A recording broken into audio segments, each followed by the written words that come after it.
Bom, pessoal, vamos estar explicando aqui nessa parte como interpretar os resultados dessa unidade 1 da parte de equilíbrio e elasticidade e vamos analisar os dados do experimento da lei de Hooke. Inicialmente, vamos entender como a tabela foi construída. Nós tínhamos, por exemplo, 4 alunos. Aqui eu coloquei valores hipotéticos, por exemplo, para a posição x0, que era sem a mola estar nem distendida nem contraída. Depois para a posição x1, que foi após a primeira massa ser colocada. Depois a posição após a segunda massa ser colocada. E por fim a posição para a terceira massa.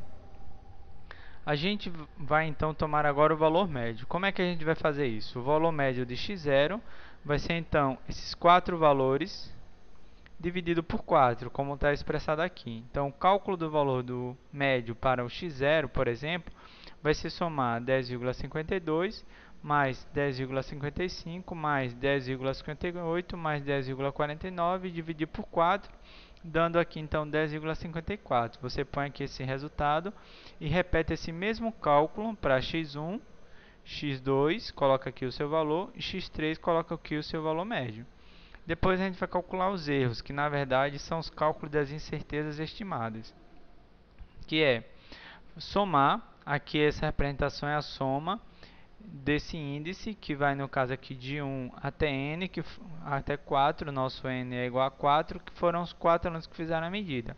E aqui a gente vai somar em módulo. Então, por exemplo, a primeira medida x1 é essa daqui, 10,52 menos o valor médio, que foi 10,54, mais esse x2 menos o 10,54 e assim por diante. Esse x0, que no caso nessa soma é o x2, menos o x0 médio, depois o 10,49 menos o x0 médio. Cuidado para não confundir esses valores da soma que está variando com esses daqui. Esses valores são somente esses 4 representados dessa coluna. Então aqui no caso vai dar dividido por 4, que dá 0,03 centímetros. Então aqui a gente coloca que a incerteza estimada para o x0 foi de 0,03 centímetros. Você repete esse mesmo procedimento, que é pegar o valor médio, subtrair de cada um desses valores, como a gente fez aqui, em módulo, e somar e dividir por 4. Coloca então aqui o erro do x1, o erro relacionado ao x2 e a incerteza estimada relacionada a x3.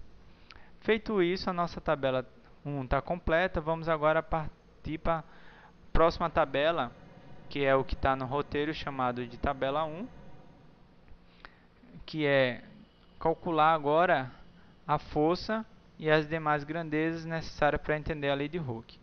Para preencher essa tabela, aqui a gente coloca o valor para a primeira massa que foi colocada, para a segunda e para a terceira. Vamos lembrar o que foi que a gente fez. Inicialmente a gente tinha uma posição x0, que era sem nenhuma massa. Então a gente pega o x0, que a gente calculou antes, 10,54 médio, coloca aqui com a sua incerteza.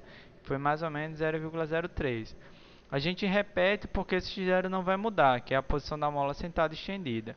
Essa posição x vai ser correspondente a cada massa que foi colocada. Então, por exemplo, a gente tem aqui x0, colocou a massa 1. Então, agora a gente tem a posição x1.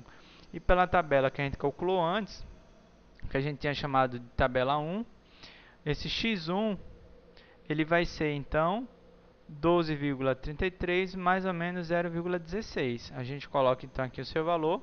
Depois, no experimento, a gente colocou a segunda massa. Somando, então, vai dar 0,14 kg.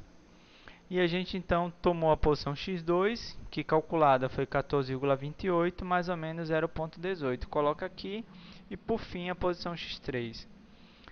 Então, aqui a gente termina. E para calcular o ΔX, é só fazer esse x menos o x0, que no caso vai ser a subtração desse 2, e a gente soma as incertezas. Faz isso daqui então, completa a coluna ΔX, e a força a gente calcula simplesmente pela lei de Newton, né? Que vai ser a massa vezes a gravidade. Porque a gente sabia que o sistema estava em equilíbrio, e essa força mg era a mesma força aplicada pela mola, né, pela lei de Hooke-Kx. A gente pode colocar a incerteza tanto na força, se a gente quiser calcular Kx diretamente, ou colocar a incerteza na posição, que foi o exemplo que eu fiz aqui. Então, de posse desses dados, aqui dessa coluna força e da coluna posição ΔX, eu fiz aqui um gráfico, a posição ΔX1, ΔX2, ΔX3. Eu coloquei aqui mais uma posição correspondente à origem para vocês perceberem como dá uma reta, obviamente associando que a gente está estudando uma mola que obedece à lei de Hooke. E vocês veem que as barras de erro ficaram relativamente pequenas, tornando o nosso resultado ainda mais preciso. Então a gente encerra por aqui. Qualquer dúvida, é só você entrar em contato que eu vou estar esclarecendo com o maior prazer.